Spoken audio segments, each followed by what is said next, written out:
Durante siglos, los pueblos que habitaban las selvas del sur resistieron el paso del tiempo sin depender del hierro, la rueda ni los animales de carga. Rodeados de montañas, ríos y cenotes, construyeron algo más que ciudades. Formaron una red de linajes, alianzas y ciclos que marcaron cada paso de su historia. Desde los templos del Petén hasta los valles centrales, el equilibrio se sostuvo en medio de guerras, sequías, migraciones y pactos olvidados. Entre los nombres que cruzaron generaciones, hubo ciudades que destacaron por su resistencia, su arquitectura y sus calendarios. Mientras algunas caían, otras tejían alianzas, impulsaban cosechas y prolongaban un orden que parecía destinado a desaparecer. Nada de lo que ocurrió fue un accidente. Lo que comenzó como una lucha local terminó revelando una estructura más compleja y persistente de lo que nadie esperaba. Porque si algo definió a los mayas, no fue su desaparición, sino todo lo que vino después. Cómo surgió y resistió el imperio que se negó a desaparecer. La semilla del imperio, geografía y supervivencia en el mundo maya antiguo.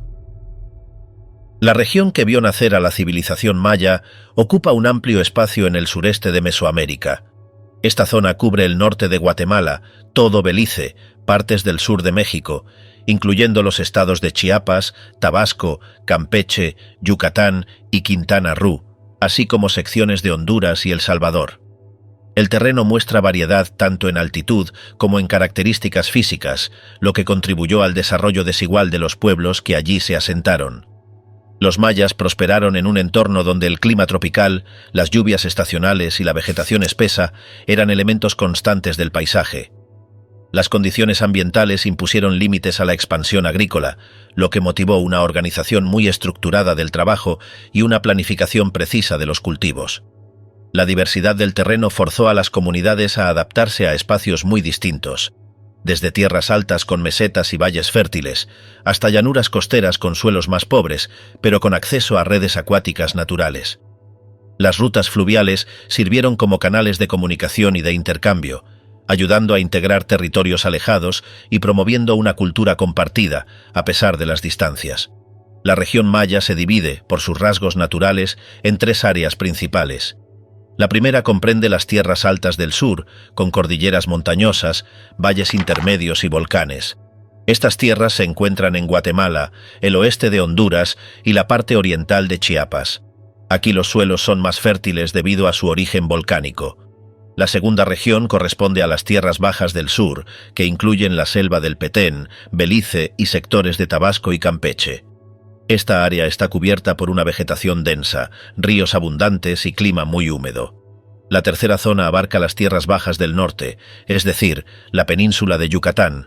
Esta última tiene menor altitud, un terreno más seco y carece de ríos superficiales, aunque cuenta con formaciones subterráneas llamadas cenotes, que fueron vitales para la subsistencia.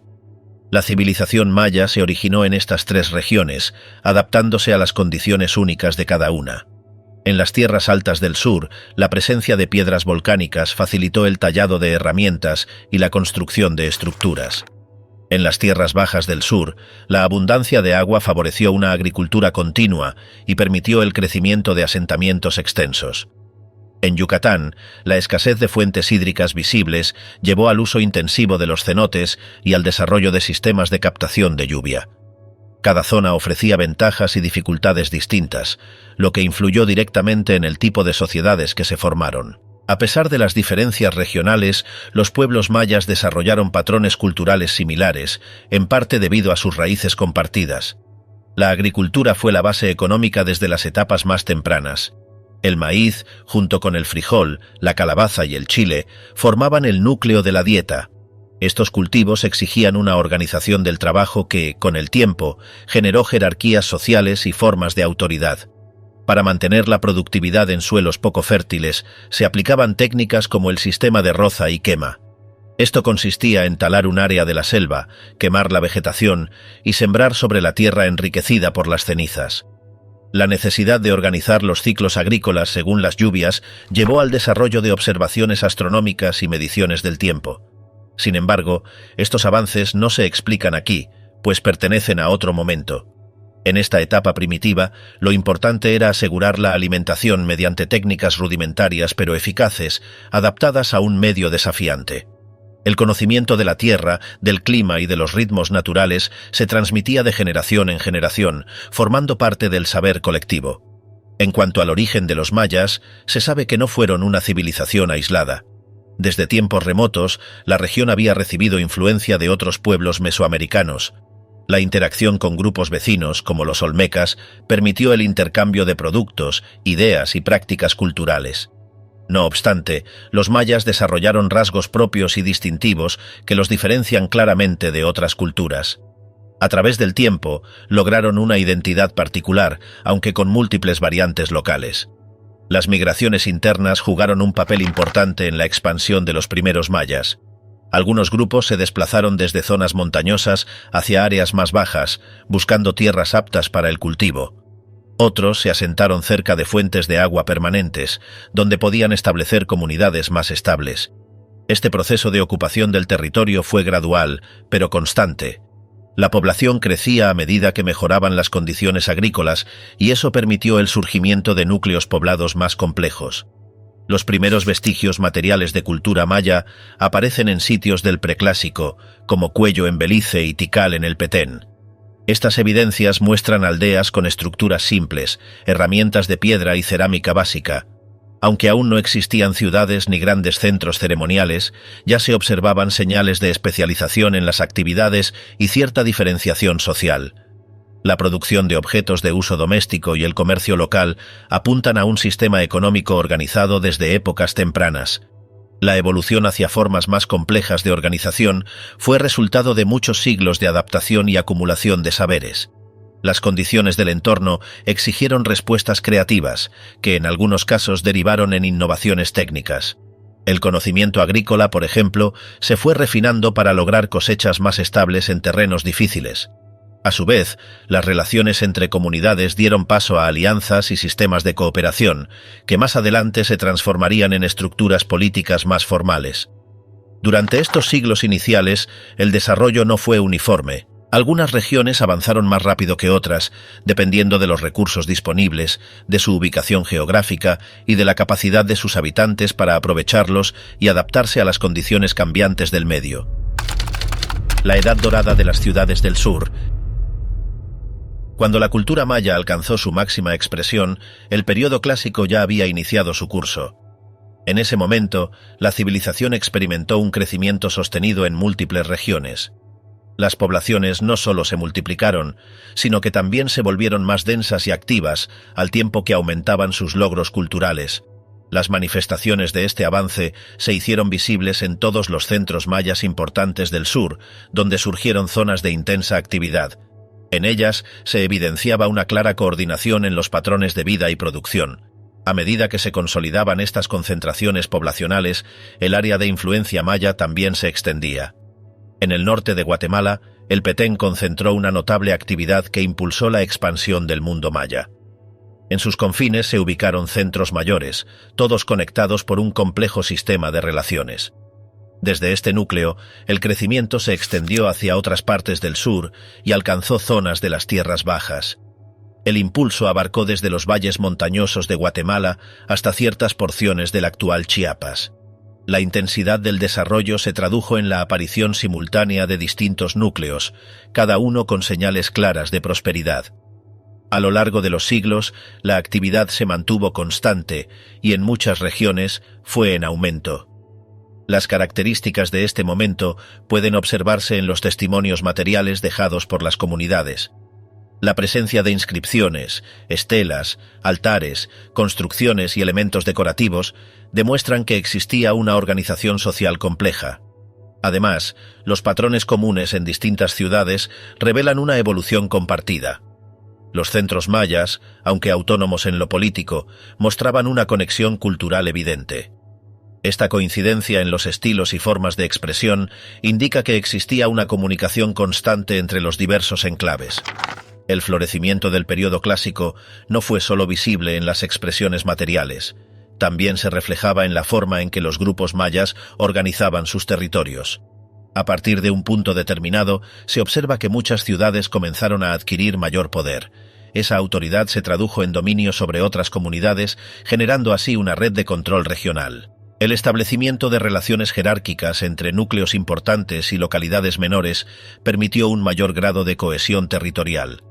Aunque los límites exactos de estas jurisdicciones no siempre son claros, las evidencias apuntan a que algunas ciudades se convirtieron en verdaderas capitales regionales.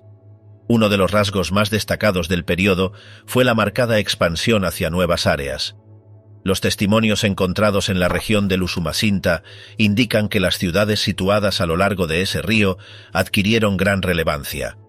Al mismo tiempo, otras zonas como el Valle del Motagua, en la parte oriental del territorio, comenzaron a mostrar una fuerte actividad.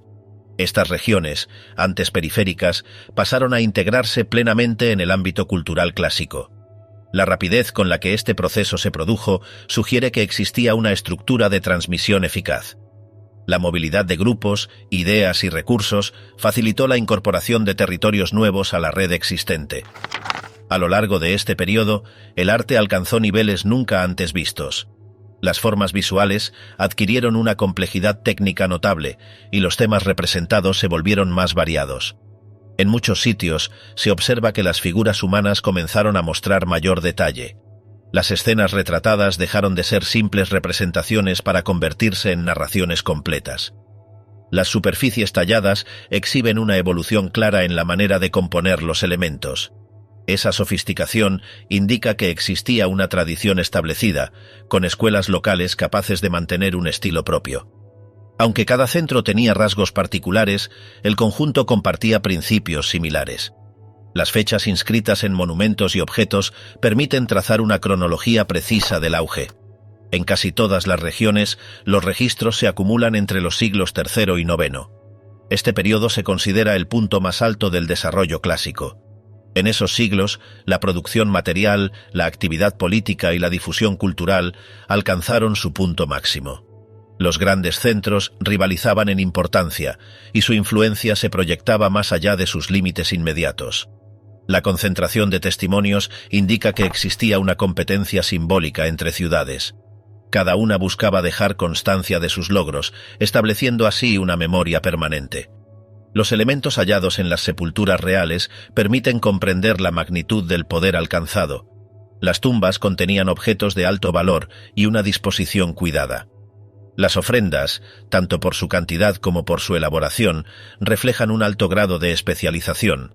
La distribución de estas sepulturas en los centros mayores refuerza la idea de una élite dominante. Estas capas superiores controlaban los recursos y organizaban las labores productivas.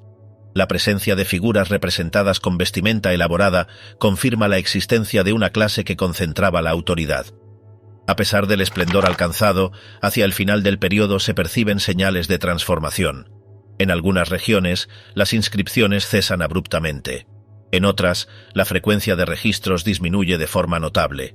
La construcción de nuevos edificios disminuye y ciertos espacios son abandonados de manera progresiva. Estas evidencias sugieren que algunos centros comenzaron a experimentar una disminución de su dinamismo. No se trata aún de un colapso general, pero sí de un cambio en las condiciones que habían sostenido el auge. Las razones exactas de este proceso no aparecen expuestas en los documentos, pero la documentación disponible indica una alteración en el equilibrio anterior. La aparición de conflictos internos también se insinúa en ciertos sitios. Las representaciones de enfrentamientos se vuelven más comunes, y algunos monumentos aluden a victorias sobre ciudades vecinas. Esta situación pudo generar tensiones entre los grupos dirigentes. La necesidad de controlar territorios más amplios habría exigido recursos adicionales. Al mismo tiempo, las demandas crecientes de las élites pudieron haber sobrecargado el sistema. La disminución de obras monumentales y la simplificación de los estilos son otro indicio de una reorganización interna. En lugar de grandes proyectos, algunas ciudades optaron por estructuras más modestas. El cierre de este periodo no fue uniforme. Algunas regiones mantuvieron su vitalidad por más tiempo, mientras otras disminuyeron su actividad de forma más temprana. Este patrón desigual sugiere que el proceso fue complejo y multifacético. A pesar de ello, la huella dejada por el periodo clásico perduró en el tiempo. Las formas establecidas durante esta etapa siguieron influyendo en las expresiones posteriores. Aunque ciertas zonas quedaron en silencio, otras heredaron y adaptaron los logros del pasado. Lo alcanzado durante esos siglos sentó una base que permitió la continuidad cultural en medio de los cambios que se avecinaban. Desde el mar, la invasión española y el último bastión maya. Cuando los españoles llegaron por primera vez al área habitada por los pueblos mayas, se toparon con un territorio de difícil acceso, compuesto por extensas selvas, escasa infraestructura de caminos y señoríos en constante rivalidad. Aquellas tierras no ofrecían el oro y la plata que motivaban otras campañas, lo cual retrasó durante años el inicio de un esfuerzo militar sostenido. Sin embargo, los intentos comenzaron en la península de Yucatán. Desde principios del siglo XVI, diversas expediciones llegaron desde Cuba y otras islas del Caribe, explorando las costas orientales. La incursión encabezada por Hernández de Córdoba en 1518 marcó el primer contacto documentado. Su grupo recorrió diversas poblaciones costeras y fue atacado en más de una ocasión. Las pérdidas obligaron a su retirada, pero la información obtenida incentivó nuevas incursiones. Poco después, Juan de Grijalva organizó otra expedición que avanzó un poco más, también con resultados mixtos. Finalmente, Hernán Cortés utilizó lo aprendido por los anteriores y desembarcó en la misma zona, aunque con objetivos más amplios que incluyeron tierras fuera del ámbito maya. A pesar de no haber consolidado presencia inmediata en la región, estos primeros contactos permitieron identificar rutas, evaluar fuerzas y detectar divisiones internas entre los grupos autóctonos. En años posteriores, los españoles concentraron sus esfuerzos en otras partes de Mesoamérica, particularmente en el centro, donde el Imperio Mexica ofrecía mayores riquezas y una organización centralizada que facilitaba su conquista mediante alianzas y guerra abierta. No fue sino hasta mediados del siglo que el interés por Yucatán resurgió con mayor firmeza. Francisco de Montejo recibió autorización para emprender la tarea de someter el territorio. En 1527 llegó a sus costas y comenzó una serie de campañas militares caracterizadas por su dificultad. Su primer intento de establecerse fracasó ante la fuerte resistencia local, lo que lo forzó a retirarse temporalmente. Sin desistir, organizó nuevas entradas por distintos puntos, delegando parte del mando a su hijo, conocido como el Mozo, quien adoptó tácticas más prolongadas y se apoyó en fundaciones de villas para consolidar posiciones. Durante años, los enfrentamientos fueron constantes. Los mayas defendían sus territorios mediante emboscadas, cambios de asentamiento y aprovechando su conocimiento del terreno. Los españoles, por su parte, implementaban estrategias basadas en la fundación de ciudades, asignación de encomiendas y pactos con ciertos linajes locales que veían en los recién llegados una oportunidad para imponerse sobre rivales tradicionales. Esta combinación de combate directo, alianzas y desgaste progresivo permitió que poco a poco se fueran consolidando posiciones castellanas. Entre los episodios más representativos está la fundación de Mérida, establecida por Montejo el Mozo en el sitio de una antigua ciudad maya. Desde allí, los españoles coordinaron operaciones hacia el sur y el oriente, enfrentando focos de resistencia que persistieron incluso después de la caída de los centros principales. Las condiciones climáticas, enfermedades y el terreno hostil hacían cada avance lento y costoso. Mientras tanto, otras zonas al sur del mundo maya, particularmente el Petén, mantenían una autonomía casi total. Las selvas densas, las distancias y la falta de interés económico inmediato postergaron cualquier esfuerzo serio por someter esa región. Fue hasta finales del siglo XVI cuando las autoridades coloniales comenzaron a evaluar con mayor interés el control del Petén Itzá, donde aún existían señoríos autónomos como el de Tayasal. Los gobernantes itzáes mantenían relaciones con otros pueblos mayas y en ocasiones con colonos que se acercaban para comerciar. Pese a ciertos contactos, no existía una subordinación real al poder español. Esto se mantuvo hasta que, en el siglo XVII, las autoridades de Guatemala y Yucatán decidieron emprender una campaña coordinada. Fracasos anteriores, como el intento de Martín de Ursúa, habían evidenciado la complejidad de operar en esa área, pero también incentivaron preparativos más extensos. Finalmente, en 1701, una expedición logró avanzar con decisión hacia Tayasal. A pesar de los obstáculos logísticos, los mandos españoles supieron aprovechar divisiones internas entre los grupos locales, además de promesas de amnistía y tácticas de persuasión para facilitar la entrega de algunos pueblos. La toma de Tayasal significó el cierre formal de la conquista militar de las tierras mayas. A partir de ese momento, los territorios quedaron sujetos a las instituciones coloniales, aunque en muchos sectores rurales la resistencia se mantuvo de manera pasiva o a través de migraciones hacia zonas más remotas. Durante todo este proceso, se documentaron episodios de destrucción de códices, templos y otros elementos culturales, como parte de una política de conversión religiosa y control ideológico. Aunque ciertos religiosos intentaron conservar aspectos de la lengua y de los saberes locales, muchas expresiones originales fueron suprimidas o sustituidas por prácticas impuestas desde las doctrinas eclesiásticas. Estructura étnica al final del primer milenio. A lo largo de las regiones que comprenden el sureste de México, Guatemala, Belice y sectores de Honduras y El Salvador, se asentaron los grupos que conformaron la civilización maya.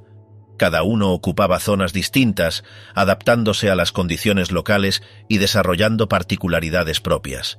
En la época de máximo esplendor, se identificaban al menos 16 grupos principales distribuidos en 3 grandes áreas lingüísticas. La región septentrional incluía a los hablantes del maya yucateco, cuyo territorio abarcaba casi toda la península de Yucatán, incluyendo Campeche, Yucatán, el norte de Quintana Roo y partes de Belice. En el sur del Petén, los choles ocupaban una franja desde el curso medio del río Usumacinta hacia el este, mientras que más al norte se ubicaban los chontales, establecidos en la cuenca del río Candelaria. El área del suroeste, correspondiente a las tierras altas de Guatemala y partes del sur de Chiapas, era ocupada por pueblos que hablaban quiche, mam, cachiquel, tzutujil y otros dialectos relacionados. Esta zona montañosa comprendía una densa concentración de comunidades cuyos idiomas derivaban de un tronco común, aunque ya diferenciados en forma notable. En el sureste, los grupos que hablaban cholti y mopan se encontraban en zonas del Petén Oriental y Belice, mientras que hacia el este y el sur se extendían los hablantes del pocomchi, quechchi, chuj, tojolabal y lacandón, con núcleos en regiones más remotas y boscosas.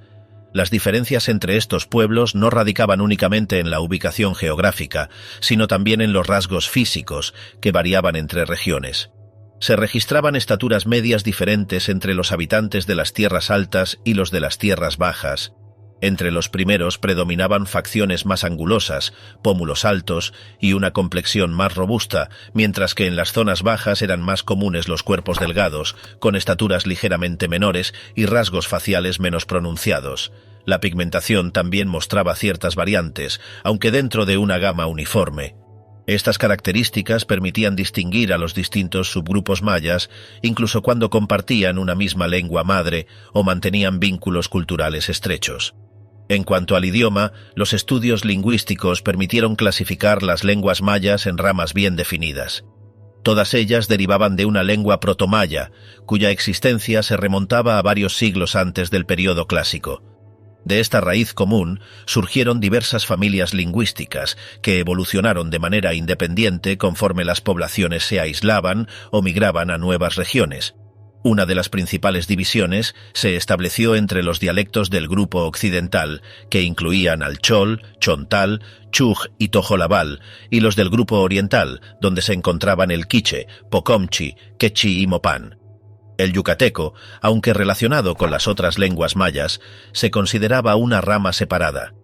Su aislamiento geográfico en el norte de la península y la evolución independiente que experimentó contribuyeron a que desarrollara características propias en fonética, gramática y vocabulario. A su vez, dentro del yucateco existían variaciones dialectales menores, producto de las diferencias regionales entre poblaciones de Campeche, Yucatán y Quintana Roo. Estas variaciones no impedían la comprensión mutua entre los hablantes, pero sí reflejaban procesos de diferenciación interna a lo largo del tiempo. El número de hablantes de cada lengua variaba ampliamente. Se estimaba que el quiche, el idioma más hablado de las tierras altas, contaba con más de 500.000 de personas. Le seguían el mam y el quechí, con varios cientos de miles. El tzutujil, el pocomam y el chuj registraban cifras menores aunque significativas. En las tierras bajas, el yucateco agrupaba a una gran proporción de hablantes, especialmente en los siglos anteriores a la conquista. El cholti, usado principalmente en el área central del Petén, y el mopán, hablado en la región de Belice, eran menos numerosos, pero desempeñaban un papel relevante en la transmisión de tradiciones religiosas y registros jeroglíficos. El grado de evolución lingüística alcanzado por los mayas permitía la expresión de conceptos abstractos, estructuras complejas y nociones de tiempo y espacio con un alto nivel de precisión. Las lenguas mayas contaban con sistemas verbales sofisticados que permitían marcar matices de acción, aspecto y modo.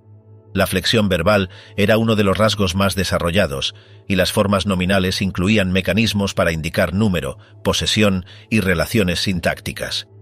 A pesar de que los pueblos mayas compartían ciertas bases lingüísticas, la divergencia entre sus idiomas dificultaba la comunicación directa entre grupos distantes. En muchos casos, era necesario recurrir a intérpretes o mediadores, especialmente cuando se trataba de contactos entre pueblos de distintas regiones. Los contactos comerciales, las alianzas políticas o los conflictos militares generaban situaciones en que la comprensión mutua era esencial, lo que fomentaba la aparición de lenguas francas o el uso extendido de ciertos dialectos más conocidos. En algunos períodos, determinados idiomas adquirieron una posición de prestigio o dominio cultural, lo que los convirtió en herramientas de administración y comunicación entre pueblos de habla distinta. El cholti, por ejemplo, fue adoptado como lengua de uso ritual y administrativo por ciertos grupos del Petén durante la fase final del período clásico. Este fenómeno no implicaba la desaparición de los demás dialectos, pero sí una jerarquización lingüística basada en factores sociales y políticos. Los estudios modernos sobre la clasificación de estas lenguas se basaron en análisis fonológicos, comparaciones de vocabulario básico, estructuras gramaticales y tradiciones orales. Gracias a estos criterios, se pudo reconstruir en parte la evolución del protomaya, identificar los principales momentos de divergencia y establecer mapas lingüísticos que reflejaban con mayor precisión la distribución histórica de los idiomas. Esta reconstrucción también permitía trazar relaciones entre los grupos humanos, entender sus desplazamientos y detectar las zonas de mayor permanencia cultural. El hecho de que muchas lenguas mayas se hayan preservado hasta hoy ofrecía una base sólida para la investigación y la comparación con los textos antiguos, a pesar de la fragmentación causada por la conquista y la colonización. La persistencia de las lenguas mayas a lo largo de los siglos fue posible gracias a la transmisión oral dentro de las comunidades, el uso cotidiano en contextos familiares y la resistencia frente a la imposición de lenguas externas. En muchas regiones, los idiomas mayas continuaron siendo el medio principal de comunicación, incluso cuando las estructuras políticas y religiosas tradicionales desaparecieron. Esta continuidad lingüística no solo demostraba la vitalidad de las lenguas, sino también la importancia que tenían para la identidad colectiva de los pueblos que las hablaban. A pesar de las presiones externas, muchos grupos mantuvieron sus formas de hablar y sus patrones culturales asociados, preservando una herencia milenaria que seguía viva en la época moderna. La documentación colonial temprana ofrecía datos valiosos sobre la situación lingüística de la época posterior a la conquista, incluyendo vocabularios, gramáticas y textos traducidos por misioneros. Aunque estas fuentes estaban influenciadas por intereses evangelizadores, proporcionaban una visión relativamente precisa del estado de las lenguas mayas en el siglo XVI.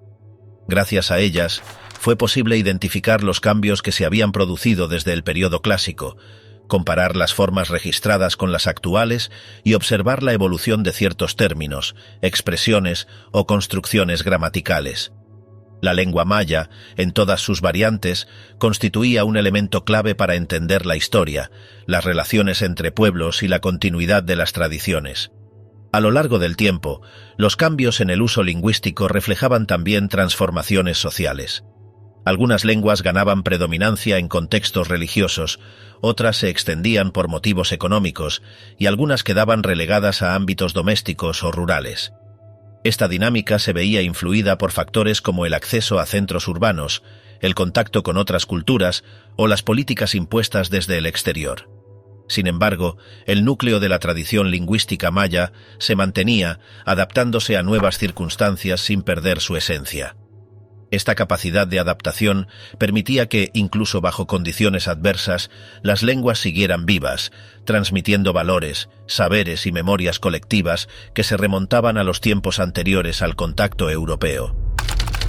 El orden jerárquico en los siglos del esplendor. A lo largo de su desarrollo, los pueblos mayas establecieron sistemas jerárquicos donde el grupo dirigente estaba compuesto por individuos considerados de linaje noble. Esta nobleza no solo tenía privilegios hereditarios, sino que también ejercía autoridad directa sobre las tierras y la población bajo su dominio. Su influencia se extendía tanto en asuntos civiles como en tareas religiosas, siendo los encargados de organizar las labores políticas y los ritos vinculados al culto tradicional. En este marco, los cargos dentro de la administración se repartían principalmente entre personas pertenecientes a este grupo elevado, lo cual aseguraba su predominio y continuidad en el poder.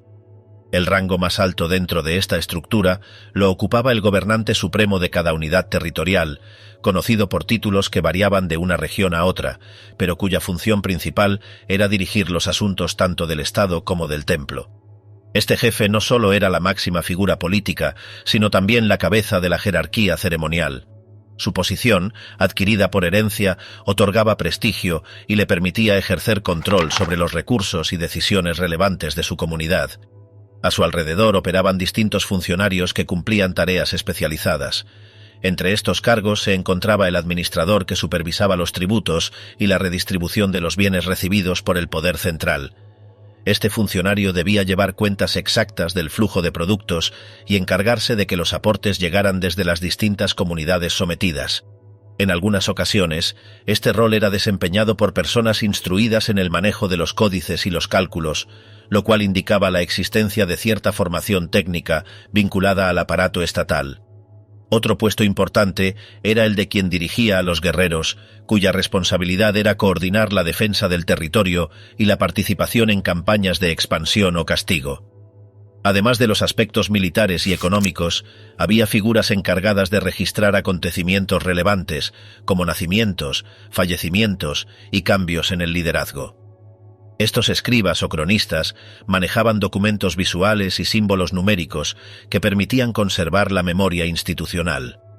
También estaban presentes los intérpretes de los signos sagrados, quienes actuaban como intermediarios entre el mundo humano y las fuerzas sobrenaturales.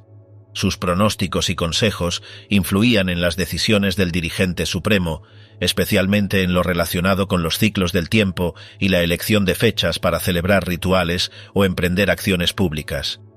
Los territorios mayas no formaban una unidad política única, sino que estaban divididos en múltiples entidades autónomas, cada una con su propio sistema de gobierno y redes de influencia. Estas unidades a menudo competían entre sí por el control de rutas comerciales, zonas agrícolas y centros ceremoniales. En algunas regiones se formaban alianzas entre distintas entidades, mientras que en otras prevalecían las guerras constantes por el dominio territorial. A pesar de estas diferencias, los elementos organizativos eran similares y respondían a patrones comunes de estructura y jerarquía. Cada una de estas unidades podía considerarse un reino independiente, con fronteras definidas y una clase dirigente bien establecida. En su interior existían divisiones internas basadas en funciones económicas, militares y religiosas. Las aldeas subordinadas respondían ante el centro rector, que a menudo era una ciudad principal desde donde se ejercía la autoridad. El vínculo entre los distintos niveles sociales se mantenía mediante obligaciones de servicio, tributo y lealtad, reforzadas por mecanismos culturales que legitimaban la posición de los gobernantes. El traspaso del poder solía efectuarse dentro de las mismas familias dominantes, quienes justificaban su derecho a gobernar mediante narraciones ancestrales que los conectaban con seres sagrados o episodios fundacionales. Estas genealogías eran preservadas en manuscritos pictográficos y recitadas en ocasiones solemnes, lo que contribuía a consolidar la legitimidad de las dinastías en ejercicio. En algunos casos, los herederos eran preparados desde jóvenes para asumir funciones administrativas, mediante formación dentro del círculo cortesano o asignación de responsabilidades menores que servían como entrenamiento. Los linajes más poderosos mantenían vínculos matrimoniales entre ellos como forma de afianzar alianzas políticas. Estos enlaces también aseguraban la transmisión de tierras, títulos y privilegios a través de generaciones. Las mujeres de la nobleza desempeñaban un papel relevante en este proceso, ya que mediante su unión con otros jefes contribuían a la integración de territorios o al cese de hostilidades. Aunque no siempre ocupaban cargos formales dentro del aparato gubernamental, Su influencia era evidente en los procesos de sucesión y en la dinámica interna de los palacios. Al interior de las cortes reales existían espacios diferenciados para los diversos tipos de actividad. Estaban las áreas donde se atendían los asuntos de gobierno, los lugares dedicados a la preparación de eventos ceremoniales y las zonas reservadas para el alojamiento de funcionarios, sirvientes y guardianes. Todo esto se encontraba bajo la dirección de la casa dirigente, que decidía sobre la vida cotidiana de la población subordinada y sobre los destinos de su propia estructura de poder. El mantenimiento de estos espacios requería una administración constante y una cadena de mando clara que garantizara la ejecución de órdenes y la resolución de conflictos. A nivel local, cada asentamiento estaba encabezado por un representante designado por la autoridad central o surgido de entre las familias influyentes del lugar. Este delegado debía garantizar el cumplimiento de las disposiciones emanadas desde la capital regional, organizar la entrega de productos exigidos por los tributos y coordinar la participación de los habitantes en las labores comunes. También se le encomendaba la vigilancia del orden interno y la gestión de disputas entre vecinos, lo cual le daba cierto margen de autonomía dentro de su jurisdicción. Existía una diferencia notable entre quienes ejercían funciones en nombre del poder central y aquellos que simplemente formaban parte del grueso de la población. Los primeros disfrutaban de ciertos privilegios, como acceso a alimentos especiales, atuendos distintivos o residencia en zonas mejor acondicionadas. Estos elementos contribuían a reforzar su autoridad y a distinguirlos del resto. Sin embargo, su posición dependía en gran medida del respaldo que recibieran de los niveles superiores y de su capacidad para cumplir con las expectativas depositadas en ellos. En algunas zonas, los funcionarios locales actuaban también como encargados de los asuntos religiosos menores, guiando ofrendas y pequeñas ceremonias. Esta dualidad de funciones les daba un papel central en la articulación de la comunidad, al ser nexos entre lo cotidiano y lo ceremonial. Su permanencia en el cargo estaba condicionada por su fidelidad, su eficacia y la percepción que tuvieran de ellos tanto sus superiores como los miembros del pueblo. En casos de fallas o conflictos internos, podían ser removidos y sustituidos por otros más confiables o con mejores vínculos familiares. El contacto entre las distintas unidades políticas se realizaba mediante enviados oficiales que llevaban mensajes, regalos o demandas específicas. Estos emisarios eran personas confiables que representaban a sus señores ante otras cortes y que sabían desenvolverse en ambientes ajenos. Su tarea era delicada, pues una mala interpretación o un gesto inadecuado podía generar tensiones innecesarias. En los momentos en que se celebraban acuerdos o pactos, estos delegados participaban en las ceremonias como testigos y portadores de los términos convenidos. Aunque las fronteras entre las entidades políticas eran claras en muchos casos, los conflictos por territorios o rutas no eran infrecuentes. La competencia por zonas fértiles, fuentes de agua o pasos estratégicos derivaba en enfrentamientos periódicos. Las campañas militares eran organizadas por los gobernantes con apoyo de sus consejeros, quienes decidían cuándo y cómo actuar. El éxito o fracaso de estas incursiones tenía consecuencias importantes para el prestigio del líder y para la estabilidad del gobierno. En ocasiones, las conquistas permitían ampliar la base tributaria o desplazar a rivales incómodos. El orden político maya funcionaba mediante una combinación de control centralizado y gestión descentralizada. Cada nivel de autoridad respondía ante otro superior, pero mantenía cierta autonomía en la administración de los asuntos cotidianos. Esta estructura jerárquica aseguraba la continuidad del poder, pero también permitía la adaptación a los cambios y a las particularidades locales. Las decisiones importantes requerían consenso entre los principales actores, lo cual implicaba negociaciones internas y un equilibrio entre intereses divergentes. Hijos del Sol y la Milpa, los mayas comunes y su existencia compartida. Los habitantes comunes de las ciudades mayas solían vivir en chozas sencillas agrupadas alrededor de los centros ceremoniales. Estas viviendas, construidas con materiales disponibles en la región, eran estructuras de forma rectangular u ovalada, con techos inclinados recubiertos de hojas de palma o zacate. Sus paredes, alzadas con cañas o maderos verticales entrelazados con bejucos, se cubrían luego con barro. La mayoría contaba con un solo cuarto, sin divisiones internas, y poseían un único acceso. No era habitual que tuvieran ventanas. El piso, directamente sobre la tierra, se alisaba y en ocasiones se endurecía con cal.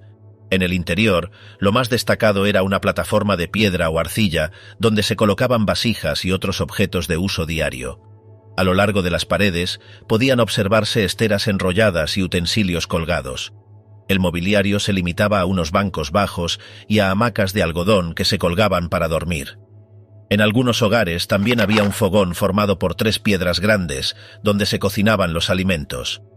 Los atuendos de la gente variaban según el clima y la ocasión. En tiempos normales, los hombres se vestían con una prenda sencilla atada a la cintura que colgaba por delante y por detrás, mientras que las mujeres llevaban un huipil que les cubría hasta las rodillas. Ambas prendas eran de algodón tejido en casa. Para días especiales, tanto hombres como mujeres usaban ropas más elaboradas, bordadas y decoradas con tintes vegetales. Los colores solían ser vivos. Ellos completaban su aspecto con adornos de conchas, huesos, plumas o piedras pulidas. En la cabeza, algunos llevaban pañuelos o bandas. Las mujeres se recogían el cabello en trenzas o moños altos. El cuerpo era objeto de cuidados estéticos. Algunos se limaban los dientes para darles forma puntiaguda y otros los incrustaban con jade o pirita. Era común pintarse el rostro o el cuerpo con pigmentos rojizos o negruzcos. Los tatuajes también formaban parte del aspecto cotidiano, aplicados con agujas e impregnados con sustancias colorantes. Los niños y niñas recibían cuidados desde pequeños. Se acostumbraba a vendarles la cabeza con tablillas para darles una forma aplanada que se consideraba ideal. A menudo andaban desnudos durante sus primeros años. A medida que crecían, se les enseñaban las tareas del hogar o del campo, según el sexo.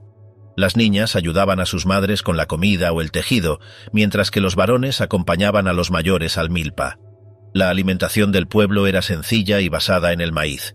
Este cereal se cocía con cal, luego se molía en piedras planas y se amasaba para formar tortillas o tamales. Aparte del maíz, también se consumían frijoles, calabazas, yuca y chiles. En algunas regiones la dieta incluía pescado, aves silvestres, tortugas o iguanas. La miel de abejas sin aguijón servía como endulzante. En ciertas festividades se preparaban bebidas fermentadas como el balché, hecho con corteza de árbol remojada en agua con miel. El cacao era muy apreciado, aunque no se tomaba a diario. En zonas donde no crecía, se importaba mediante trueque. Para cocinar, usaban vasijas de barro y cucharas de madera. Los alimentos se preparaban al fuego directo o al vapor, usando hojas de plátano como envoltorio. En algunos sitios se empleaban hornos subterráneos para cocer comidas en ocasiones especiales. Telares de cintura, molían maíz o cocinaban. También se encargaban del aseo de la vivienda y del cuidado de los hijos. Las jornadas empezaban al amanecer y seguían un ritmo marcado por la preparación de alimentos, el tejido y las labores propias del hogar. Los hombres, en cambio, trabajaban en el campo. Cada familia disponía de una parcela que limpiaban y sembraban con maíz, calabazas y otras plantas útiles. Usaban herramientas rudimentarias como palos afilados, hachas de piedra y cuchillos de obsidiana. Esta tarea se repetía cada año, y cuando la tierra se agotaba, se buscaba otra área cercana. Además del cultivo, los hombres también cazaban animales del monte. Se valían de trampas, redes y flechas. En los ríos y lagunas pescaban usando anzuelos hechos con espinas, lanzas o redes tejidas. Los productos de la caza y pesca complementaban la alimentación, aunque su disponibilidad dependía de la estación del año. Otra tarea importante era la recolección de frutos silvestres, raíces y miel. Las mujeres y niños solían colaborar en esta actividad. En su tiempo libre, la gente se entretenía con juegos y bailes. Uno de los pasatiempos favoritos era el juego de pelota, aunque no siempre participaban directamente. A menudo se limitaban a observar los encuentros en los patios habilitados. También se organizaban carreras, luchas o desafíos de fuerza. Los niños jugaban con figurillas de barro, trompos, silbatos o arcos en miniatura. En las noches se reunían alrededor del fuego para conversar o escuchar relatos. Las historias pasaban de generación en generación mediante la palabra hablada. Los ancianos desempeñaban un papel importante como transmisores de la memoria colectiva. El aseo personal era una costumbre diaria. Las personas se bañaban en ríos, estanques o aguadas y usaban jabones vegetales. También se limpiaban con cenizas o barro. Algunos llevaban consigo pequeñas calabazas con agua o instrumentos para rascarse. El calor del clima y las actividades del campo hacían del baño una necesidad constante. Cuidaban su cabello, uñas y piel con esmero. Enfermar era motivo de preocupación. Las dolencias se trataban con plantas, baños calientes o masajes. Algunas enfermedades se atribuían a desequilibrios o causas invisibles, y en esos casos se buscaba la ayuda de personas con conocimientos especiales. Se empleaban raíces, hojas y resinas en forma de infusiones, ungüentos o vapores. Los conocimientos sobre salud se transmitían oralmente. Cada familia tenía sus propias prácticas. La recuperación dependía tanto del tratamiento como del entorno. Durante las sequías prolongadas o las plagas, el pueblo sufría. El acceso al agua se volvía difícil. En muchas regiones se dependía de cenotes, aguadas o cisternas talladas en la roca. En época de lluvias se recogía el agua en grandes recipientes. Cuando las lluvias no llegaban, las cosechas se perdían y la escasez golpeaba fuerte. La supervivencia exigía compartir recursos, migrar temporalmente o modificar las actividades diarias. Aún así, el ritmo de vida seguía su curso. La organización familiar giraba en torno al trabajo colectivo. Padres, hijos y abuelos compartían la misma vivienda y repartían tareas. Los matrimonios se realizaban a edad temprana. Los jóvenes se unían con el consentimiento de sus padres. La convivencia empezaba con acuerdos simples y cada uno aportaba a la economía del hogar. Las uniones se reforzaban mediante el intercambio de bienes o la ayuda mutua. A veces, varias generaciones convivían bajo el mismo techo. Los utensilios usados en la vida diaria eran elaborados en el hogar o conseguidos mediante trueque. Cada familia fabricaba lo necesario con los materiales disponibles en su entorno, adaptándolos a las tareas del campo y del hogar. Las mujeres confeccionaban el vestuario, hilaban el algodón y tejían, mientras que los hombres levantaban las viviendas, limpiaban parcelas y abrían caminos. La vida cotidiana requería habilidad, colaboración y esfuerzo constante. En los mercados, la gente intercambiaba productos del campo por bienes que no podían fabricar. El cacao, la sal, el algodón, los tejidos, la miel, los utensilios y los alimentos preparados circulaban entre las manos del pueblo. Cada ciudad tenía su día de mercado. Era un momento de reunión, charla y movimiento. Allí se veían objetos de otros lugares, se discutían precios y se hacían tratos. No se usaba moneda como se conoce hoy, pero ciertos productos funcionaban como medio de cambio. Las mujeres participaban activamente en el comercio. El calendario del pueblo estaba ligado a las estaciones agrícolas. Se sabía cuándo sembrar, cuándo esperar la lluvia y cuándo cosechar. Las observaciones del cielo ayudaban a prever los cambios de estación.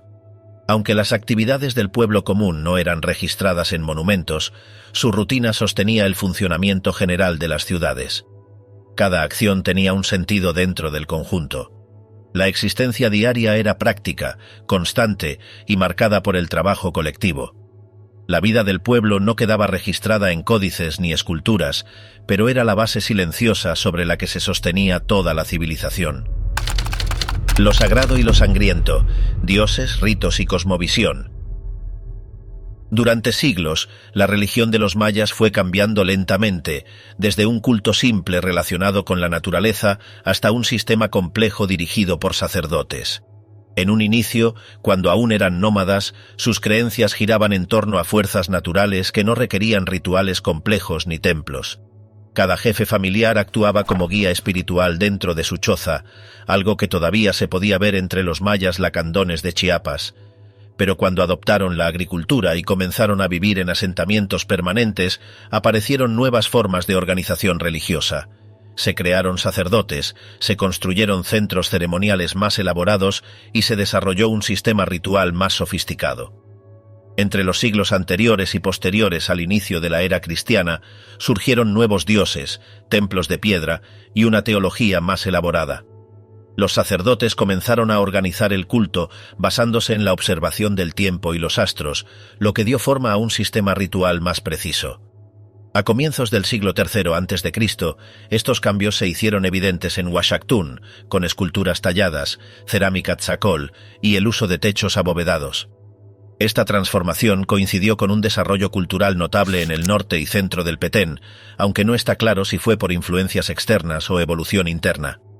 Hacia el siglo IV después de Cristo ya existía una religión sofisticada que combinaba elementos naturales con observaciones celestes, servida por un cuerpo sacerdotal disciplinado, compuesto por matemáticos, astrónomos y expertos en rituales.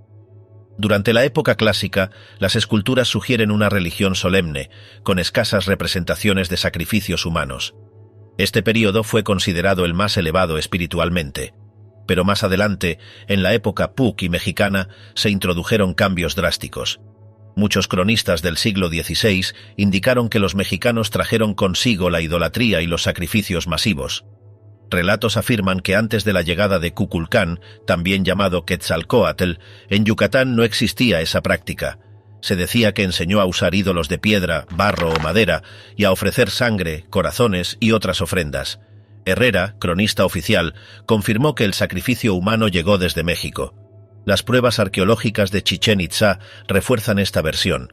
Varias representaciones en frescos, códices y discos de oro evidencian su práctica masiva en el período mexicano. Otras imágenes en códices como el de Dresde y el trocortesiano también pertenecen a la época posclásica, mientras que las únicas dos imágenes del clásico fueron halladas en piedras negras. Siglos después, la imposición del cristianismo alteró profundamente la antigua religión maya. La fe tradicional no desapareció por completo, pero lo que sobrevivió fue el culto popular a deidades naturales como los chaces, dioses de la lluvia. Los dioses más complejos desaparecieron junto con los sacerdotes que los servían. El impacto de la conquista se sintió con mayor dureza en la casta sacerdotal. El dios cristiano no permitía competencia, y quienes no abandonaban las antiguas creencias eran eliminados. Sin embargo, los mayas siguieron fusionando elementos cristianos con antiguos cultos. En Yucatán, el arcángel Miguel fue identificado con los chaces, y en Belice, los santos se transformaron en patronos del maíz y la lluvia. Para los mayas, el creador del mundo era Hunab-Ku, padre de Itzamná. Aunque Hunab-Ku representaba la idea de un dios único, no tenía protagonismo en la vida diaria. En cambio, el Popol Vuh menciona que el maíz fue la base de la creación humana. Creían en ciclos cósmicos. Varios mundos habían existido antes del actual, todos destruidos por diluvios. Landa menciona a los Bacab, 4 hermanos encargados de sostener el cielo tras la creación. La última página del Códice de Dresde muestra este final. Una serpiente celeste escupe agua sobre la tierra, acompañada por una diosa con un cántaro invertido, el dios de la guerra y signos de eclipses. En la tradición moderna del norte de Yucatán se habla de 3 mundos anteriores. El primero fue habitado por enanos que construyeron ciudades en la oscuridad y quedaron petrificados al salir el sol. El segundo fue habitado por transgresores y también terminó en diluvio. El tercero, poblado por los propios mayas, fue destruido por otra gran inundación. El mundo actual, mezcla de los anteriores, también se destruirá con agua. La cosmovisión era dual. Los dioses buenos traían lluvia, maíz y abundancia, mientras que los malos provocaban sequías, huracanes y conflictos. En los códices se muestra a Chac, dios de la lluvia, protegiendo un árbol que Apuch, dios de la muerte, intenta destruir. Concebían el universo como 13 cielos superpuestos, cada uno con su dios, llamados Oxlahuntiku, y 9 niveles inferiores con deidades llamadas Bolontiku. El más profundo era Mitnal, gobernado por Apuch. El propósito principal de la religión era conseguir salud, comida y bienestar. Los mayas ofrecían oraciones y sacrificios para lograrlo. Las ceremonias comenzaban con ayuno y abstinencia sexual, sobre todo para los sacerdotes. También evitaban carne, sal y chile durante ese tiempo. Los sacrificios variaban según la urgencia. Enfermedades menores se atendían con ofrendas simples, mientras que las crisis graves requerían sangre humana. Una práctica común era el autosacrificio. Se sangraban partes del cuerpo, orejas, mejillas, lengua o incluso el pene. Esta sangre se usaba para ungir ídolos. Las mujeres no se sangraban, pero ofrecían sangre animal. También era habitual el uso de incienso en todas las ceremonias. El copal, resina del árbol del mismo nombre, era el más valioso. Se prensaba en pastillas decoradas y se quemaba en vasijas con formas de deidades. Si no había animales disponibles, modelaban corazones en copal. En uno de estos se encontró una réplica vegetal de un corazón humano. Algunas comunidades, como los lacandones, aún queman copal en templos antiguos como los de Yaxchilán o Tulum. Otra forma ritual era la danza. Existían muchas variantes, siempre asociadas a ceremonias específicas. Los hombres y mujeres solían bailar por separado. En una danza bélica llamada Holkan o Kot, cientos de hombres bailaban con banderas al ritmo de la guerra. En otro baile, llamado Kolomche, un participante lanzaba bastones que otro atrapaba con gran destreza usando un palo corto. Las fiestas atraían a miles de personas de lugares distantes. Los mayas creían que el alma era inmortal y que existía vida después de la muerte. Según Landa, algunos iban a un paraíso lleno de comida y sombra bajo el árbol sagrado Yaxche, mientras que otros descendían al Mitnal, donde el hambre, el frío y el dolor eran constantes. Los suicidas eran recibidos por Ixtab, diosa de la horca, quien los conducía al paraíso. Guerreros caídos, mujeres que morían en parto y sacerdotes también alcanzaban ese destino. Ni el cielo ni el infierno tenían fin, porque el alma no podía morir. El lenguaje de la piedra, escritura, números y astronomía. Aunque se han encontrado restos muy antiguos con signos parecidos a caracteres mayas en varias zonas del área, la escritura maya aparece plenamente desarrollada en las estelas y monumentos del período clásico. En estos bloques de piedra, los signos tallados siguen un patrón complejo y organizado que mezcla elementos fonéticos con ideogramas. Los glifos, como se conoce a estos signos, fueron utilizados de forma sistemática para registrar nombres, fechas y eventos históricos. La distribución espacial de los signos dentro de los textos seguía reglas específicas, en columnas dobles que se leían de izquierda a derecha y de arriba hacia abajo, lo que indica una convención establecida. Cada glifo podía representar un sonido, una palabra completa o una idea. Algunos signos eran puramente fonéticos, mientras que otros funcionaban como logogramas. Esto permitía múltiples combinaciones y formas de escribir los mismos nombres o frases. Los escribas mayas empleaban este sistema en inscripciones sobre piedra, cerámica, conchas o códices de papel amate recubierto con cal. Aunque la mayoría de estos códices fue destruida, algunos sobrevivieron y muestran el uso continuo del sistema de escritura. El sistema incluía más de 800 signos distintos, aunque no todos se usaban al mismo tiempo ni en todas las regiones. Algunas variantes locales compartían signos comunes, pero desarrollaban estilos gráficos particulares. El conocimiento de la escritura se concentraba en una élite especializada, posiblemente relacionada con la casta sacerdotal. Las inscripciones revelan una preocupación por registrar genealogías, sucesiones de gobernantes y hechos militares. Las escenas representadas a menudo se acompañaban con textos que ofrecían detalles precisos, como fechas exactas y nombres de personas o lugares. El calendario fue una herramienta fundamental en la organización del tiempo y la vida ceremonial. Los mayas emplearon varios sistemas simultáneamente. Uno de ellos era el calendario ritual de 260 días, formado por la combinación de 20 signos diurnos con 13 números. Cada día tenía un nombre único en un ciclo que se repetía constantemente. Este calendario tenía una función adivinatoria y ritual, y regía muchas actividades relacionadas con la religión y los augurios. A la par, se utilizaba el calendario solar de 365 días, dividido en 18 meses de 20 días y un periodo adicional de 5 días considerado desfavorable. Estos días no tenían nombres específicos y se trataban con precaución. Ambos calendarios se combinaban en un ciclo mayor de 52 años, conocido como la rueda calendárica. Al final de cada ciclo, se realizaban ceremonias especiales para asegurar la continuidad del tiempo y evitar catástrofes. Además de estos dos sistemas, los mayas empleaban la cuenta larga para fechar eventos históricos. Este sistema partía de una fecha base mítica y sumaba días sucesivamente mediante unidades crecientes llamadas kin, uinal, tun, katun y baktun. Las inscripciones con fechas en cuenta larga permiten ubicar cronológicamente acontecimientos con gran precisión. Muchas estelas muestran estas fechas al comienzo del texto, seguidas de descripciones de los hechos ocurridos. El dominio del calendario requería conocimientos matemáticos avanzados. Los mayas usaban un sistema vigesimal con signos específicos para los números. Un punto representaba la unidad, una barra valía 5 y un símbolo especial indicaba el 0. Esta notación permitía representar grandes cantidades con relativa facilidad. Gracias a este sistema, podían calcular ciclos astronómicos con notable exactitud. La observación del cielo ocupó un lugar central en la vida intelectual. Los astrónomos mayas seguían los movimientos del Sol, la Luna, Venus y otros cuerpos celestes. Los datos reunidos servían para predecir eclipses, determinar fechas agrícolas y establecer festividades. Venus tenía un papel destacado y su ciclo sinódico fue medido con gran precisión. Algunos códices contienen tablas que registran estos movimientos y los relacionan con augurios o eventos rituales. Los edificios dedicados a la observación astronómica fueron construidos con orientaciones específicas. Algunas estructuras están alineadas con los solsticios o los equinoccios.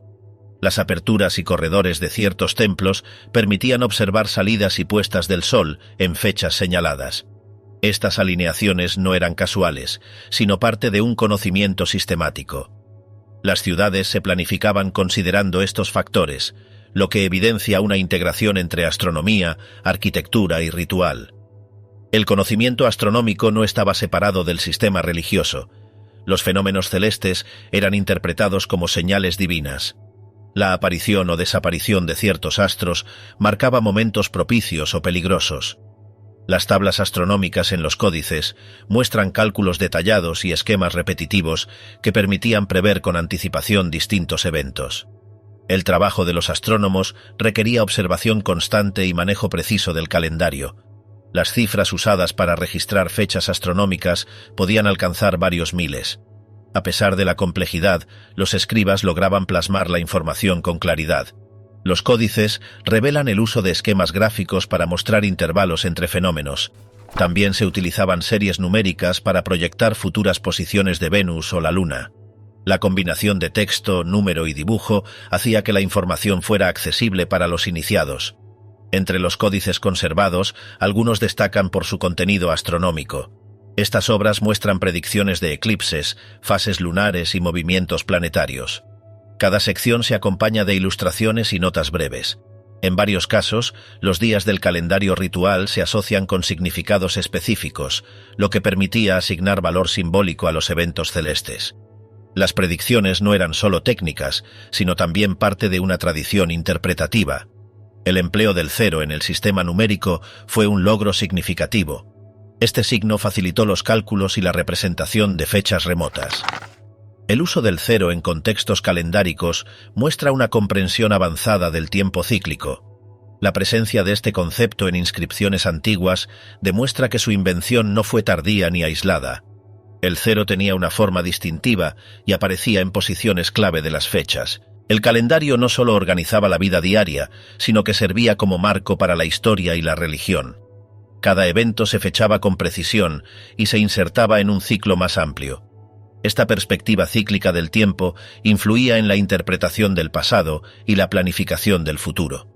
Los gobernantes consultaban a los expertos antes de tomar decisiones importantes. Las campañas militares, las ceremonias y los cambios de poder se sincronizaban con el calendario. El sistema de escritura, las matemáticas y la astronomía estaban profundamente interrelacionados.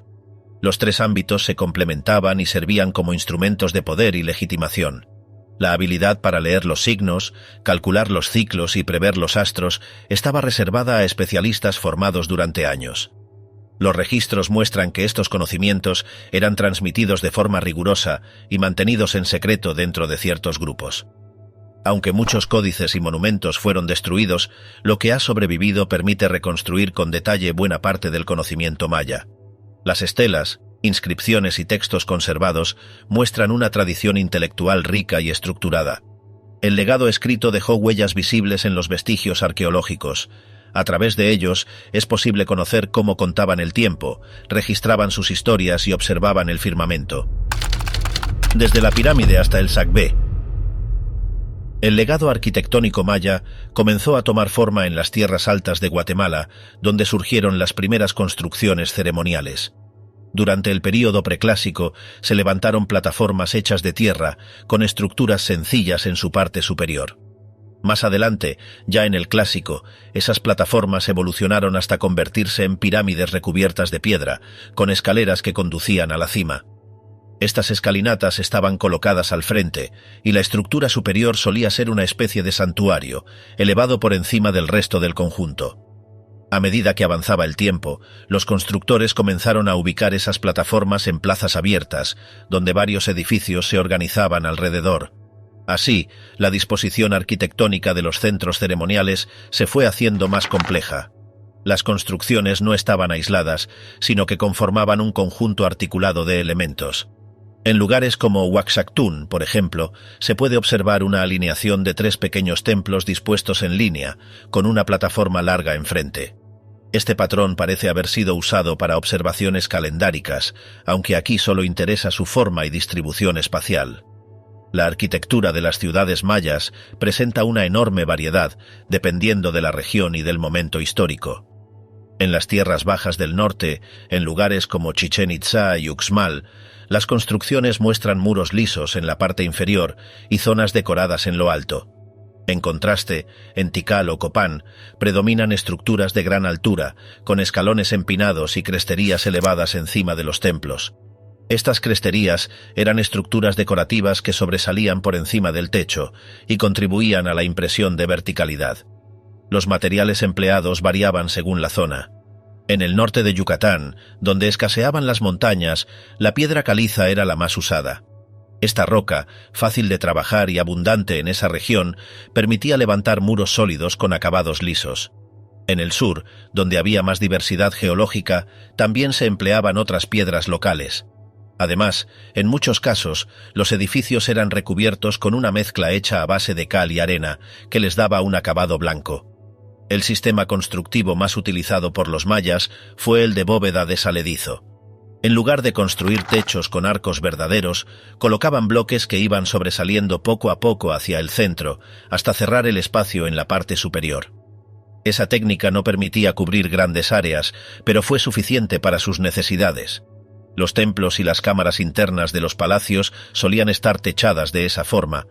Los espacios más amplios, como plazas o patios, quedaban al aire libre. Las plazas eran elementos centrales en la organización urbana. Generalmente, alrededor de ellas se disponían los templos principales, los palacios y otras estructuras importantes.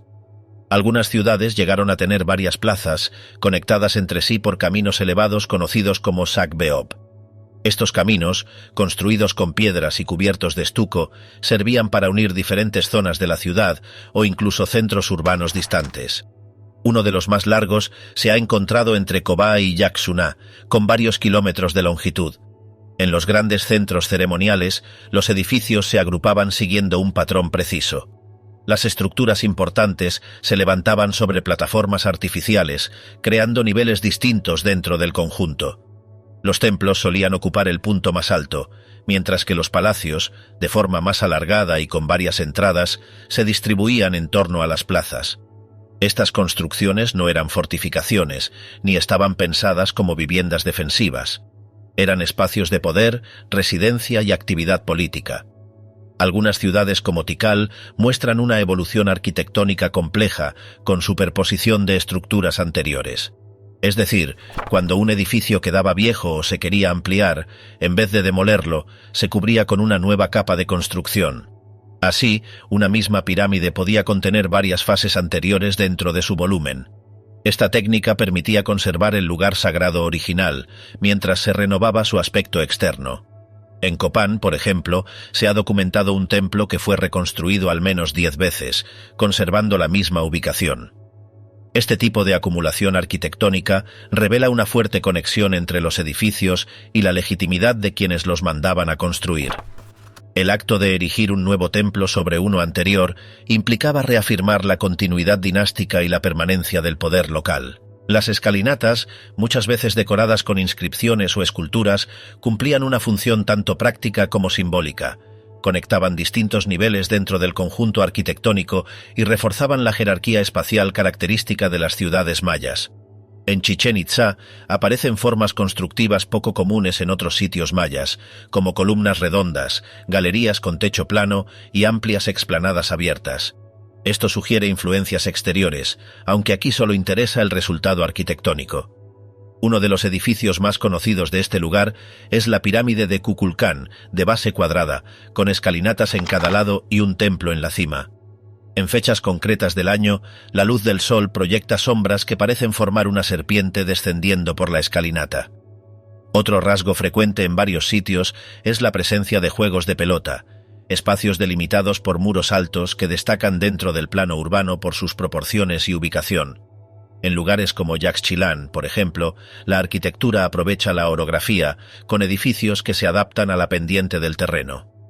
En Bonampak, las estructuras se agrupan en terrazas que dominan el valle. En cada caso, se observa un aprovechamiento del espacio que refleja una concepción planificada, aunque no simétrica. Los techos de las construcciones estaban hechos con bóvedas de saledizo, a veces recubiertas por una losa superior. En edificios más pequeños, el techo podía estar formado por vigas de madera y cubiertas vegetales, pero en los templos y palacios predominaban las soluciones pétreas. Las paredes se recubrían con una mezcla de cal y algunas superficies se alisaban con estuco, dejando superficies lisas que luego podían ser pintadas o grabadas. Evolución material, arte, técnica y significado a lo largo de los siglos. Las esculturas mayas eran modeladas con un cuidado visible en cada detalle. Lo más común era trabajar directamente sobre piedra caliza, aunque también se tallaban otras rocas duras cuando el material lo permitía. Las estelas se usaban principalmente para plasmar figuras humanas o jerarquías, mientras que los altares servían como base de actos públicos. Muchas veces, ambas piezas eran parte de un mismo conjunto, con la estela erguida detrás del altar. Los escultores lograban representar posturas, adornos y gestos con gran precisión, a pesar de la dureza del material. En ciertas regiones, como Copán, se notaba un nivel técnico más elevado, con figuras en relieve profundo y detalles minuciosos. Algunas piezas incluían glifos alrededor del borde, marcando fechas o identificando personajes. En otras zonas, como Quiriguá, se destacaba la monumentalidad de las esculturas, muchas veces superiores en tamaño a las de otras ciudades. También había monumentos redondeados con formas complejas o caras esculpidas por todas sus caras. A lo largo de los siglos, los estilos escultóricos evolucionaron, manteniendo siempre una relación directa con la función que tenían dentro de la ciudad. Los objetos de barro cocido ocupaban un lugar central en la vida material maya. Se moldeaban vasijas de todo tipo, desde las más simples para cocinar hasta aquellas decoradas con formas complejas y relieves. Algunas eran lisas y utilitarias, pensadas para el uso diario, mientras que otras presentaban rostros humanos, patas de animales o figuras pintadas con esmero. Los colores más usados eran el rojo, el negro y el crema, aplicados con pincel sobre la superficie antes de la cocción. En muchos casos, los recipientes servían para guardar alimentos o líquidos y se adaptaban a las necesidades de cada grupo familiar. También se fabricaban figurillas, silbatos, adornos y tapas con formas simbólicas. El horno se encendía con leña y alcanzaba temperaturas suficientes para endurecer las piezas sin vitrificarlas. La arcilla era seleccionada cuidadosamente, mezclada con arena o ceniza para mejorar su resistencia. Cada aldea tenía su estilo cerámico particular, y los fragmentos hallados hoy permiten identificar regiones o períodos. En cuanto a los tejidos, se elaboraban principalmente con fibras de algodón cultivado por los propios mayas. Las mujeres hilaban el material en sus casas, utilizando usos hechos con barro cocido o madera. Luego lo teñían con sustancias naturales extraídas de plantas, semillas o cortezas. Con el telar de cintura, que se sujetaba a un poste y al cuerpo de la tejedora, producían telas resistentes, decoradas con franjas de colores o motivos geométricos. La ropa diaria solía ser sencilla, pero en ciertas ocasiones se confeccionaban prendas más complejas, bordadas o adornadas con plumas. Los taparrabos, mantas, túnicas o tocados se adaptaban al clima y a la función social de quien los usaba. La técnica del teñido permitía variar las combinaciones y algunas tinturas eran muy valoradas por su rareza o intensidad. A pesar del clima húmedo, los tejidos bien conservados encontrados en tumbas o cuevas confirman el uso extendido de estas técnicas. En paralelo, se trabajaba la cestería con ramas flexibles, bejucos y hojas trenzadas. Las mujeres recogían el material en los alrededores de la aldea y lo humedecían para facilitar su manejo. Las cestas se tejían en espiral o con entramados cruzados, según el uso previsto. Algunas servían para transportar mazorcas o frutos, otras para almacenar granos o utensilios. También se fabricaban petates para dormir, abanicos, sombreros y bolsas con fibras finas. Aunque la mayoría eran productos domésticos, había objetos más elaborados usados en eventos importantes. Las técnicas variaban entre comunidades, pero compartían una misma lógica de aprovechamiento de recursos naturales. El secado al sol y el cuidado contra la humedad prolongaban la vida útil de cada pieza. El jade era uno de los materiales más codiciados, reservado casi siempre para figuras destacadas. Las piedras verdes se importaban de regiones específicas, donde se extraían de vetas profundas con herramientas rudimentarias. El tallado requería habilidad, ya que el mineral era extremadamente duro. Se usaban cuerdas con arena como abrasivo, y el trabajo podía llevar días o semanas. El resultado eran cuentas, colgantes, máscaras o incrustaciones que acompañaban entierros o ceremonias. Algunas piezas tenían forma de animales, otras mostraban rostros con ojos almendrados y bocas abiertas. También se decoraban con líneas finas grabadas sobre la superficie. En ciertos casos, el jade se combinaba con conchas o piedras más blandas para crear contrastes. El color variaba entre el verde claro y el oscuro, dependiendo del origen de la piedra. Por su rareza, estos objetos eran señales de estatus y rara vez llegaban a manos del pueblo común. La piedra se usaba además para fabricar herramientas y utensilios básicos. Se escogían rocas resistentes como el pedernal o la obsidiana y se les daba forma mediante golpes controlados. Con ellas se hacían cuchillas, raspadores, puntas para lanzas o flechas y también instrumentos para trabajar la madera. Las hachas eran pulidas hasta obtener filos rectos, capaces de cortar árboles o moldear troncos. Los núcleos se reutilizaban para producir nuevos filos cuando los anteriores se desgastaban. La obsidiana, traída de regiones lejanas, permitía cortes finos y precisos, útiles en tareas delicadas. Las piedras más duras se reservaban para tareas pesadas, como excavar o abrir caminos. También se usaban fragmentos pequeños para grabar detalles sobre otros materiales. Cada objeto respondía a una función clara y su diseño reflejaba la necesidad práctica de quien lo usaba. Los metales eran escasos, pero se trabajaban con técnicas cuidadosas. El oro y el cobre, obtenidos en regiones externas, se fundían en moldes simples para producir anillos, discos o adornos del cabello. También se martillaban láminas finas para cubrir superficies o formar figuras. Aunque no se usaban con fines utilitarios, los objetos metálicos tenían un valor simbólico y se vinculaban con ciertas funciones sociales. El bronce aparecía en algunas regiones del sur, especialmente en fechas tardías. Los mayas no desarrollaron herramientas de hierro y su tecnología metálica se mantuvo limitada. Sin embargo, las piezas encontradas muestran un conocimiento avanzado del modelado y del pulido. La obtención del metal requería intercambio con otras culturas, lo que le daba un valor adicional. Así se construyó, siglo tras siglo, la base material de una civilización que nunca dejó de transformarse. Durante siglos, los mayas levantaron ciudades, registraron el tiempo, organizaron sus territorios y sostuvieron un orden que cambió con el paso de generaciones. Nada de lo que construyeron fue eterno, pero mucho logró perdurar. Los templos, los códices y las piedras quedaron atrás. En cambio, las lenguas vivas, las costumbres y los modos de vida continuaron. Frente a invasiones, presiones externas y transformaciones internas, el legado maya mantuvo su curso. Esta civilización no se definió por un momento único, sino por su capacidad de mantenerse a lo largo del tiempo.